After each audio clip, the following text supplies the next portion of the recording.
কি গো মা, কি করতাছো? বেগুন কাটতে আছি, মাছ দিয়ে রান্ধবো।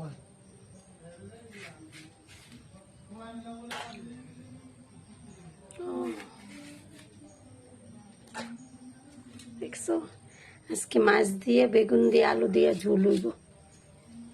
এগুলি কিন্তু আমরা গাছের বেগুন, বুঝছো নি? আমরা গাছের, এই দেখছো নি? আর সাথে আছে এটা কি, বিলাতি ধনিয়া পাতা। সাথে দেওয়া হইব মাছের ঝোল, বিলাতি ধনিয়া পাতা। এই দেখো আমার শাশুড়ি কি মজা করে কাটতেছে বেগুন।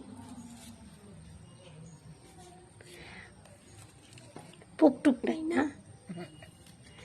দেখছো আমরা গাছের বেগুনের পুকটুক নাই, একটু বিচি হয়ে গেছে গা গাছটি, কিন্তু পুক নেই।